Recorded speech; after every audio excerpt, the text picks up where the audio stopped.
കണ്ണുകളടച്ച് നമുക്ക് ഈ സമയത്തെ കർത്താവിനെ സമർപ്പിച്ച് പ്രാർത്ഥിക്കാം.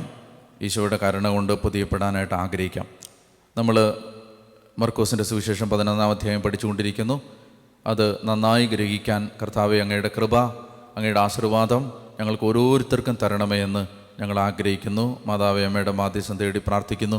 കൃപ നിറഞ്ഞ മറിയമേ, നിനക്ക് സമാധാനം. നമ്മുടെ കർത്താവ് നിന്നോടുകൂടെ, നീ സ്ത്രീകളിൽ അനുഗ്രഹിക്കപ്പെട്ടവളാവുന്നു. നിൻ്റെ ഉദരഫലമായ നമ്മുടെ കർത്താവ് യേശു മിശിഹ വാഴ്ത്തപ്പെട്ടവനാവുന്നു. പരിശുദ്ധ മറിയമേ, തമ്പുരാൻ്റെ അമ്മേ, പാപികളായ ഞങ്ങൾക്ക് വേണ്ടി എപ്പോഴും ഞങ്ങളുടെ മരണസമയത്തും തമ്പുരാനോട് അപേക്ഷിച്ചു വരണമേ. ആമേൻ.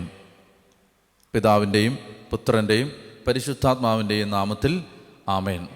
ഈശോയിൽ സ്നേഹമുള്ളവരെ, നമ്മൾ മർക്കോസിൻ്റെ സുവിശേഷം 11-ാം അധ്യായത്തിലാണ്. 11-ാം അധ്യായത്തിൽ നമ്മൾ പറഞ്ഞു നിർത്തിയത് എങ്ങനെയാണ്? ഈശോയുടെ കണ്ണിലൂടെ ഈ സംഭവത്തെ എങ്ങനെ കാണാം? ഈശോയ്ക്ക് തൻ്റെ രാജത്വം, അതുപോലെ താൻ മിശിഹായാണ് എന്ന സത്യം, താൻ ദൈവമാണ് എന്ന സത്യം പ്രഖ്യാപിക്കാൻ താൻ രാജാവ് തൻ്റെ നഗരത്തിലേക്ക് പ്രവേശിക്കുകയാണ്. ജെറുസലേം എന്ന് പറഞ്ഞാൽ കൊട്ടാരം സ്ഥിതി ചെയ്യുന്ന സ്ഥലമാണ്, ദേവാലയം സ്ഥിതി ചെയ്യുന്ന സ്ഥലമാണ്. അപ്പോൾ ദൈവം തൻ്റെ ആലയത്തിലേക്കും രാജാവ് തൻ്റെ കൊട്ടാരത്തിലേക്കും രാജാവ് തൻ്റെ നഗരത്തിലേക്കും പ്രവേശിക്കുകയാണ്. അപ്പോൾ ഇതിന് 1-2 റെഫറൻസൂടെ നമ്മൾ ഈ യേശുവിൻ്റെ രാജത്വവുമായിട്ട് ബന്ധപ്പെട്ട്, അല്ലെങ്കിൽ ഈ കഴുതയുടെ കാര്യവുമായിട്ട് ബന്ധപ്പെട്ടും 1-2 റെഫറൻസൂടെ നമുക്കൊന്ന് വായിക്കേണ്ടതുണ്ട്. സക്കറിയ പ്രവചനം 9-ാം അധ്യായം 9-ാമത്തെ വാക്യം. സക്കറിയ പ്രവചനം 9-ാം അധ്യായം 9-ാമത്തെ വാക്യം. സിയോൻ പുത്രി അതിയായി ആനന്ദിക്കുക, ജെറുസലേം പുത്രി ആർപ്പ് വിളിക്കുക. ഇതാ നിന്റെ രാജാവ് നിന്റെ അടുത്തേക്ക് വരുന്നു. അവൻ പ്രതാപവാനും ജയശാലിയുമാണ്. അവൻ വിനയാന്വിതനായി കഴുതക്കുട്ടിയുടെ പുറത്ത് കയറി വരുന്നു. അപ്പോൾ അവൻ രാജാവാണ്, ഇസ്രായേൽ പ്രതീക്ഷിച്ചിരുന്ന രാജാവാണ്. അതാണ് കഴുത. അതിൻ്റെ റെഫറൻസ് അറിയാവുന്നതാണെങ്കിലും ആ ഭാഗം നമ്മളൊന്ന് അറിഞ്ഞിരിക്കുന്ന നല്ലതായതുകൊണ്ട് പറഞ്ഞു എന്നേ ഉള്ളൂ. സങ്കീർത്തനം 24-ലും അങ്ങനെ ഒരു റെഫറൻസ് ഉണ്ട്. 24-ാമത്തെ സങ്കീർത്തനത്തിൻ്റെ 7 മുതൽ 10 വരെ വാക്യങ്ങൾ. സങ്കീർത്തനം 24, 7 മുതൽ 10 വരെ. കവാടങ്ങളെ ശിരസുയർത്തുവിൻ, പുരാതന കവാടങ്ങളെ ഉയർന്നു നിൽക്കുവിൻ. മഹത്വത്തിൻ്റെ രാജാവ് പ്രവേശിക്കട്ടെ. ആരാണ് ഈ മഹത്വത്തിൻ്റെ രാജാവ്? പ്രബലനും ശക്തനുമായ കർത്താവ്, യുദ്ധവീരനായ കർത്താവ് തന്നെ. അപ്പോൾ അതായത് മഹത്വത്തിൻ്റെ രാജാവ് എഴുന്നള്ളുകയാണ്. ഈ പ്രവചനങ്ങളെല്ലാം കർത്താവ് പൂർത്തീകരിക്കുകയാണ്. അതുപോലെ തന്നെ ഒരു കുഞ്ഞ് റെഫറൻസോടെ നമ്മളിവിടെ ഓർത്തിരിക്കണം. ഈ കഴുതക്കുട്ടിയെ തിരഞ്ഞെടുത്തതിന് വേറൊരു ഉദ്ദേശമുണ്ട്. അതിൻ്റെ ഉദ്ദേശം എന്ന് പറഞ്ഞാൽ, ഈ ദാവീദ് സോളമനെ രാജാവായി അഭിഷേകം ചെയ്യുന്ന സമയത്ത് സോളമനെ കഴുതയുടെ പുറത്തിരുത്തിയാണ് നഗരത്തിലേക്ക് കൊണ്ടുപോകുന്നത്. അങ്ങനെ ഒരു പഴയ നിയമ റെഫറൻസ് കൂടിയുണ്ട്. അപ്പോൾ ദാവീദിൻ്റെ പുത്രനാണിത്. ആര്? യേശു. ദാവീദിൻ്റെ പുത്രനാണ് സോളമൻ. ആ സോളമൻ്റെ സ്ഥാനത്താണ് ഇപ്പോൾ ഈശോ നിൽക്കുന്നത്. ഇതാ സോളമനേക്കാൾ വലിയവൻ എന്ന് ഈശോ പറഞ്ഞിട്ടുണ്ട്. അപ്പോൾ ആ ദാവീദിൻ്റെ പുത്രനായ രാജാവ് എന്ന ആശയം വെളിപ്പെടുത്താൻ കൂടി കഴുതയെ വാഹനമായിട്ട് തിരഞ്ഞെടുക്കുന്നുണ്ട്. അത് നമ്മൾ കാണുന്നത് രാജാക്കന്മാരുടെ 1-ാമത്തെ പുസ്തകം, 1 രാജാക്കന്മാർ 1-ാം അധ്യായത്തിൻ്റെ 32 മുതൽ 34 വരെ. 1 രാജാക്കന്മാർ 1-ാം അധ്യായം 32. പുരോഹിതൻ സാദോക്കിനെയും പ്രവാചകൻ നാഥാനെയും യഹോയാദായുടെ മകൻ ബനായെയും തൻ്റെ അടുത്തേക്ക് വിളിക്കാൻ രാജാവ് കൽപ്പിച്ചു.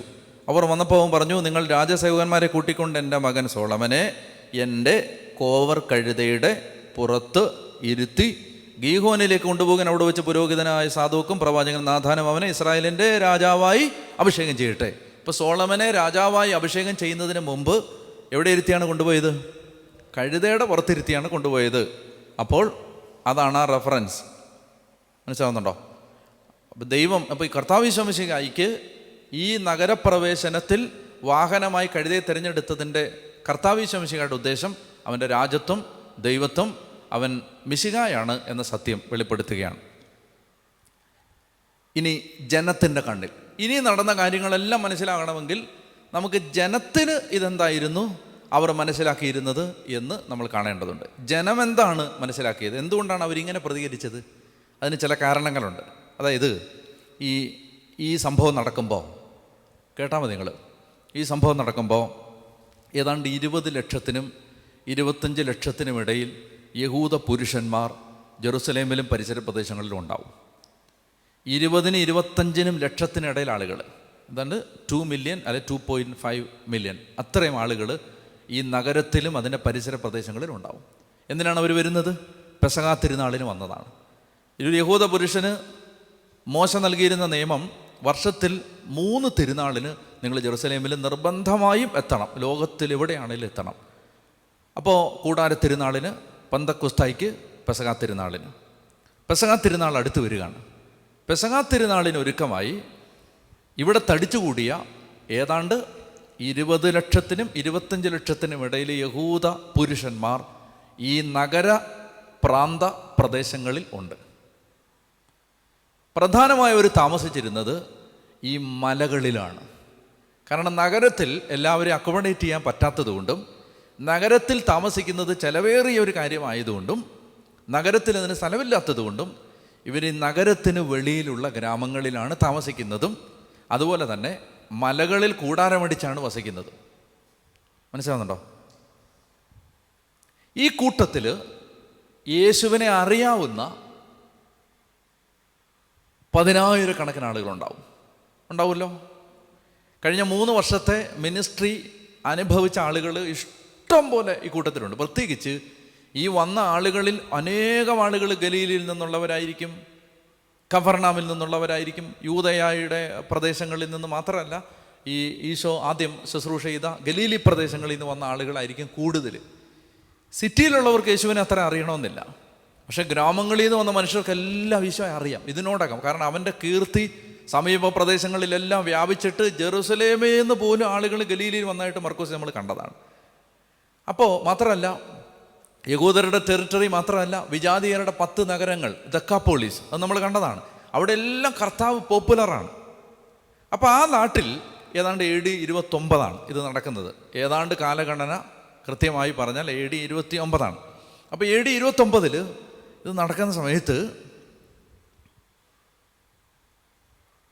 ആ നാട്ടിലെ ഏറ്റവും പോപ്പുലറായ ഫിഗറാണ് യേശു.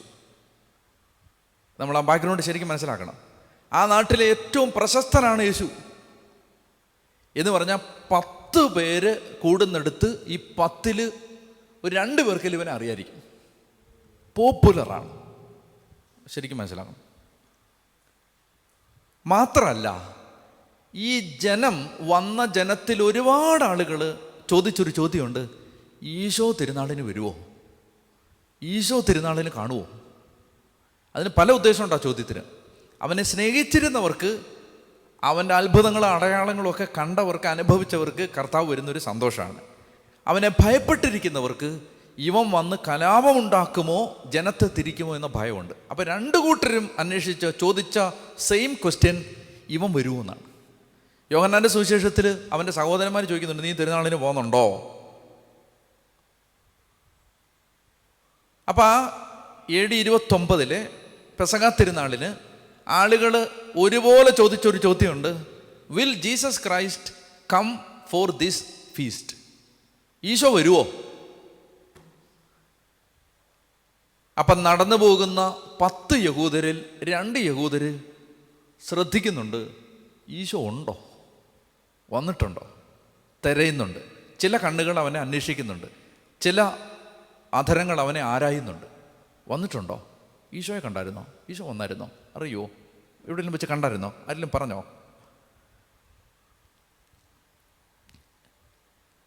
അപ്പം അത് ഒരു പശ്ചാത്തലമാണ്. ഏതാണ്ട് 1000 വർഷത്തോളമായിട്ട് ഞാൻ ജനം എന്തുകൊണ്ട് ഇങ്ങനെ പെരുമാറി എന്നുള്ളതിനെ ഒന്ന് അനലൈസ് ചെയ്യാൻ പോവാണ്. എന്തുകൊണ്ടാണ് ജനം ഇങ്ങനെ റെസ്പോണ്ട് ചെയ്തത്? ഇവനെ കണ്ട ഉടനെ, കഴുതക്കുട്ടിയുടെ പുറത്തിരുന്ന ഉടനെ ഇവരിങ്ങനെ ആർത്ത് വിളിക്കുവോ? വസ്ത്രങ്ങൾ വഴി വിരിക്കുവോ? എന്താണ് ഈ ജനം ഇങ്ങനെ റെസ്പോണ്ട് ചെയ്തത്? എന്താണ് അവരെ നയിച്ച വികാരം? ദാവീദ് രാജാവ് ഇസ്രായേലിൻ്റെ ഭരണം ഏറ്റെടുത്ത് അദ്ദേഹം ഏതാണ്ട് 40 വർഷം ഇസ്രായേലിനെ ഭരിച്ചതിന് ശേഷം അദ്ദേഹം മരിച്ചപ്പോൾ മകൻ സോളമൻ രാജാവായി. സോളമൻ്റെ കാലവും സുസ്ഥിരമായിരുന്നു. അൺഡിവൈഡഡ്, അവിഭക്ത രാജ്യമാണ്. അതിനുശേഷം സോളമൻ്റെ മകൻ്റെ കാലത്ത് സോളമൻ ടാക്സ് കൂട്ടി എന്ന പേരിൽ നോർത്തേൺ കിങ്ഡം, ഈ 12 ഗോത്രങ്ങളിൽ 10 ഗോത്രങ്ങൾ, യൂദാ ബെഞ്ചമിൻ ഗോത്രങ്ങൾ ഒഴിച്ച് ബാക്കി 10 ഗോത്രങ്ങൾ ജെറോബോവാം എന്നൊരു കലാപകാരിയുടെ നേതൃത്വത്തിൻ്റെ കീഴിൽ വേറൊരു രാജ്യമായിട്ട് തിരിഞ്ഞു. അതാണ് നോർത്തേൺ കിങ്ഡം, ഇസ്രായേൽ. ഇത് യൂദയ, മറ്റേത് ഇസ്രായേൽ. ഇനി ഇതിനുശേഷം യൂദയായെയും ഇസ്രായേലിനെയും ഭരിക്കാൻ അനേക രാജാക്കന്മാർ വന്നു. പക്ഷെ അവരെല്ലാം അതിൽ 3-4 രാജാക്കന്മാരൊഴിച്ച് ബാക്കി എല്ലാവരും കൊള്ളരുതാത്തവന്മാരായിരുന്നു. അവർ ഈ ദേശം നശിപ്പിച്ചു എന്ന് പറഞ്ഞാൽ ശത്രു ആക്രമിച്ച് കീഴടക്കുന്ന അവസ്ഥയിലെത്തിച്ചു. അസീറിയക്കാർ വന്നു, ബാബിലോൺകാർ വന്നു, ഈജിപ്തുകാർ വന്നു, പേർഷ്യക്കാർ വന്നു, ഗ്രീക്കുകാർ വന്നു. ഇപ്പോൾ ഇതാ അവർ റോമൻ അടിമത്വത്തിലാണ്.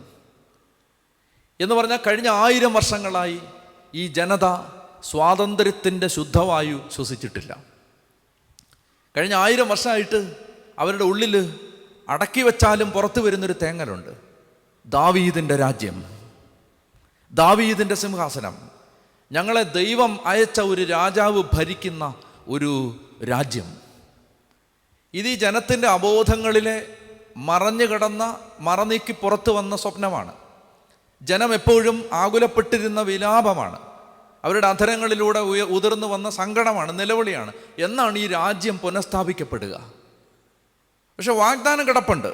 നമ്മൾ നേരത്തെ വായിച്ചു, ഉൽപ്പത്തി 49 മുതൽ വാഗ്ദാനം കിടപ്പുണ്ട്.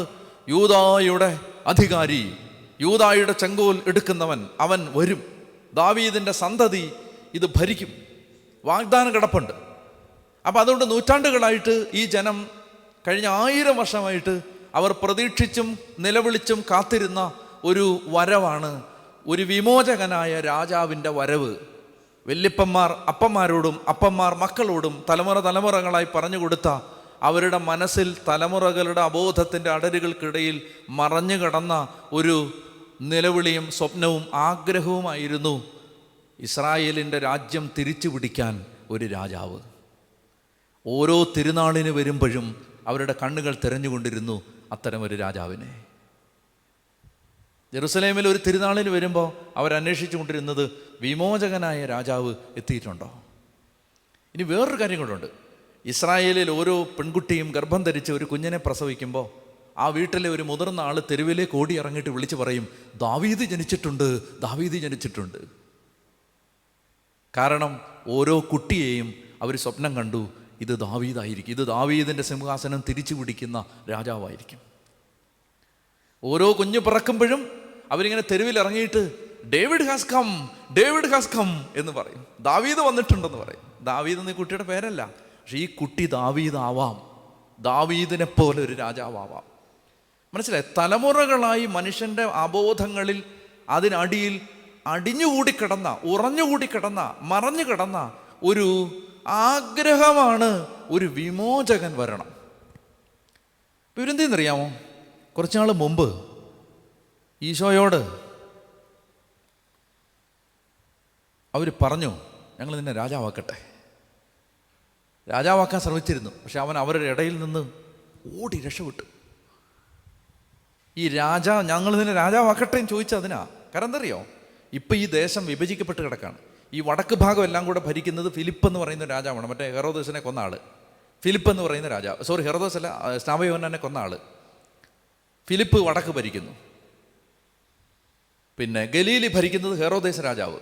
ഈശോയുടെ കാലത്ത് ആ കുഞ്ഞുങ്ങളെ കൊന്ന രാജാവിൻ്റെ കൊച്ചുമകൻ രാജാവ് ആണ് ഇപ്പോൾ ഗലീലി ഭരിച്ചുകൊണ്ടിരിക്കുന്നത്. ജെറുസലേം ഭരിക്കുന്നത് പീലാത്തോസ്. ഇങ്ങനെ പല കഷണങ്ങളായിട്ട് ഇത് മുറിഞ്ഞു കിടക്കുകയാണ്. നടുക്ക് സമറിയാക്കാർ. അപ്പോൾ യഹൂദന് ഒരു രാജ്യമില്ല, പല കഷണങ്ങൾ, പലരും ഭരിക്കുന്നു. ഫിലിപ്പ് ഭരിക്കുന്ന ഭാഗത്തിൻ്റെ തലസ്ഥാനം കേസരിയ ഫിലിപ്പി. ഇവിടെ ജെറുസലേം ഭരിക്കുന്നത് റോമാക്കാരനായ വിജാതിനായ പൊന്തിയോസ് പീലാത്തോസ്. ഗലീലി ഭരിക്കുന്നത് ഹെറോദേസ്. രാജ്യമില്ല. അപ്പോൾ അതുകൊണ്ടാണ് അവർ ചോദിക്കുന്നത്, നിന്നെ രാജാവാക്കട്ടെ. അവൻ രക്ഷപ്പെട്ടു എന്ന് പറയുന്നത്. ഇപ്പോൾ ഈ ജനം നോക്കുമ്പോൾ ഇവൻ രാജാവാകാൻ മനസ്സ് കാണിച്ചിരിക്കുകയാണ്. ഈശോ വന്നിട്ടുണ്ടോ എന്ന് അന്വേഷിച്ചുകൊണ്ടിരിക്കുകയല്ലേ. അന്നേരമാണ് ഇവനൊരു കഴുതക്കുട്ടിയുടെ പുറത്തിരുന്ന് എഴുന്നള്ളുകയാണ്. ഇവർക്ക് പരിചയമുണ്ട്. കഴുതക്കുട്ടിയുടെ പുറത്ത് സോളമൻ രാജാവ് എഴുന്നള്ളിയത് ഈ ജനത്തിനറിയാം. അതുകൊണ്ട് കുതിരയുടെ പുറത്ത് വന്നില്ലെങ്കിലും ഈ ജനത്തിനറിയാം ഇത് രാജാവാണ്. കാരണം അവരുടെ രാജപരമ്പരയിലെ ഏറ്റവും ദൃഷ്ടിയുണ്ടായിരുന്ന ഏറ്റവും പ്രബലനായ രാജാക്കന്മാരൊരാളായിരുന്ന സോളമൻ രാജാവാകാനായിട്ട് അഭിഷേകം ചെയ്യപ്പെടാൻ വന്നത് കഴുതയുടെ പുറത്താണ്. പോരാഞ്ഞിട്ട് സക്കറിയ പ്രവചിച്ചിട്ടുണ്ട്, ഇതാ നിന്റെ രാജാവ് കഴുതയുടെയും കഴുതക്കുട്ടിയുടെയും പുറത്ത് കയറി എഴുന്നള്ളുന്നു. ജനത്തിന് ഈ റെഫറൻസ് അറിയാം, ഈ പ്രതീക്ഷയുണ്ട്. അപ്പം അങ്ങനെ വരുമ്പോൾ ഈ ജനം കഴുതക്കുട്ടിയുടെ പുറത്ത് കയറി തൻ്റെ അടുത്തേക്ക് വരുന്ന ഈ യേശുവിനെ കണ്ടപ്പോൾ ഒരാൾ വേറൊരാളോട് പറഞ്ഞു, ഇതാണ് രാജാവ്. എന്തിനുള്ള രാജാവ്? ദാവീദിൻ്റെ സിംഹാസനം തിരിച്ചു പിടിക്കാൻ പോകുന്ന രാജാവ്. ഇതാണ് ആ രാജാവ്. ഈ രാജാവ് ദാവീദിൻ്റെ സിംഹാസനം തിരിച്ചു തരും. നമുക്ക് വായിക്കാം. ആദ്യം മുതൽ വായിച്ചോ. മർക്കോസിൻ്റെ സുവിശേഷം 11-ാമത്തെ അധ്യായം 1 മുതൽ വായിച്ചേ. അവർ ജെറുസലേമിനെ സമീപിക്കുകയായിരുന്നു. ഒലിവുമലയ്ക്ക് സമീപമുള്ള ബത്ഫേഗ, ബഥാനിയ എന്നീ സ്ഥലങ്ങൾക്കടുത്തെത്തിയപ്പോൾ അവൻ 2 ശിഷ്യന്മാരെ അയച്ചുകൊണ്ട് പറഞ്ഞു, എതിരെ കാണുന്ന ഗ്രാമത്തിലേക്ക് ചെല്ലുവിൻ. അതിൽ പ്രവേശിക്കുമ്പോൾ തന്നെ ആരും ഒരിക്കലും കയറിയിട്ടില്ലാത്ത ഒരു കഴുതക്കുട്ടിയെ കെട്ടിയിരിക്കുന്നത് കാണും. അതിനെ അഴിച്ചുകൊണ്ട് വരുവിൻ. നിങ്ങൾ എന്തിനാണ് ഇങ്ങനെ ചെയ്യുന്നതെന്ന് ആരെങ്കിലും ചോദിച്ചാൽ കർത്താവിന് അതിനെക്കൊണ്ട് ആവശ്യമുണ്ട്, ഉടനെ തിരിച്ചയക്കുന്നതാണെന്ന് പറയുക. അവർ പോയി തെരുവിൽ ഒരു പടിവാതിക്കൽ ഒരു കഴുതക്കുട്ടിയെ കെട്ടിയിരിക്കുന്നത് കണ്ടു. അവർ അതിനെ അഴിക്കുമ്പോൾ അവിടെ നിന്നിരുന്നവർ അവരോട് ചോദിച്ചു, നിങ്ങൾ എന്തിനാണ് കഴുതക്കുട്ടിയെ അഴിക്കുന്നത്? യേശു പറഞ്ഞതുപോലെ ശിഷ്യന്മാർ മറുപടി പറഞ്ഞു. അതിനെ കൊണ്ടുപോകാൻ അവർ അനുവദിച്ചു. അവർ കഴുതക്കുട്ടി യേശുവിൻ്റെ അടുത്ത് കൊണ്ടുവന്ന് അതിൻ്റെ പുറത്ത് തങ്ങളുടെ വസ്ത്രങ്ങൾ വിരിച്ചു. ആര് വിരിച്ചു? ശിഷ്യന്മാരാണ് ആദ്യം ചെയ്യുന്നത്. ശിഷ്യന്മാർ ഇത് വിരിക്കുമ്പോൾ ഇവർ രഹസ്യമായിട്ടല്ലേ ചെയ്യുന്നത്, കാരണം മുഴുവൻ ജനമാണ്. പുഴു വരിക്കുന്ന പോലെ ഇങ്ങനെ ജനം കിടക്കുകയാണ്. അപ്പോൾ ഇവർ വന്നിട്ട് ഇത് ചെയ്യുമ്പോൾ അടുത്തുനിന്ന് ചോദിച്ചു, എന്താ ഇത്? അപ്പോൾ പറഞ്ഞു, ഈശോയ്ക്ക് ജെറുസലേമിലേക്ക് പോകാനെന്ന് പറഞ്ഞു. ഒരാൾ അടുത്താളോട് പറഞ്ഞു, അടുത്താളോട് പറഞ്ഞു. അപ്പോൾ ഇവർക്ക് മനസ്സിലായി, രാജാവ് ഒരിക്കൽ തങ്ങൾ രാജാവാകാൻ ആവശ്യപ്പെട്ടവൻ ഇപ്പോൾ ഇതാ രാജാവാകാൻ തയ്യാറായി വന്നിരിക്കുകയാണ്. ഒരു പെട്ടെന്ന് ഒരുമിച്ച് കൂടി അതിൻ്റെ പുറത്ത് തങ്ങളുടെ വസ്ത്രങ്ങൾ വിരിച്ചു. അവൻ കയറിയിരുന്നു. വളരെ പേർ തെരുവീഥിയിൽ തങ്ങളുടെ വസ്ത്രങ്ങൾ വിരിച്ചു. മറ്റുള്ളവർ വയലിൽ നിന്ന് പച്ചിലക്കൊമ്പുകൾ മുറിച്ച് നിരത്തി. അവൻ്റെ മുമ്പിലും പിമ്പിലും നടന്നിരുന്നവർ വിളിച്ചു പറഞ്ഞു, ഹോസാന, കർത്താവിൻ്റെ നാമത്തിൽ വരുന്നവൻ അനുഗ്രഹീതൻ. നമുക്ക് കണ്ണുകൾ അടച്ച് പ്രാർത്ഥിക്കാം. കർത്താവേ, അവിടുന്ന് രാജാവായി ഞങ്ങളുടെ ജീവിതങ്ങളിലേക്ക് എഴുന്നള്ളുകയാണ്. ദൈവമേ, ഞങ്ങൾ നൂറ്റാണ്ടുകളായി പ്രതീക്ഷിച്ചിരുന്ന രക്ഷകനും രാജാവും അങ്ങാണ്. വിമോചകൻ അവിടുന്നാണ്. ഇത് ഹൃദയം കൊണ്ടൊരു വ്യക്തി അംഗീകരിക്കുന്നിടത്താണ് രക്ഷ ആരംഭിക്കുന്നത്. കർത്താവേ, അത് തിരിച്ചറിയാനും അനേകർക്ക് അത് പകർന്നു കൊടുക്കാനും ഞങ്ങളെ സഹായിക്കണം എന്ന് ഞങ്ങൾ പ്രാർത്ഥിക്കുന്നു. നന്മ നിറഞ്ഞ മറിയമേ സ്വസ്തി, കർത്താവ് അങ്ങയുടെ കൂടെ സ്ത്രീകളിൽ അങ്ങ് അനുഗ്രഹിക്കപ്പെട്ടവളാകുന്നു. അങ്ങയുടെ ഉദരഫലമായ ഈശോ അനുഗ്രഹിക്കപ്പെട്ടവനാകുന്നു. പരിശുദ്ധ മറിയമേ തമ്പുരാൻ്റെ അമ്മേ, പാപികളായ ഞങ്ങൾക്ക് വേണ്ടി ഇപ്പോഴും എപ്പോഴും ഞങ്ങളുടെ മരണസമയത്തും തമ്പുരാനോട് അപേക്ഷിച്ചു വരണമേ. ആമേൻ. പിതാവിനും പുത്രനും പരിശുദ്ധാത്മാവിനും സ്തുതി. ആമേൻ.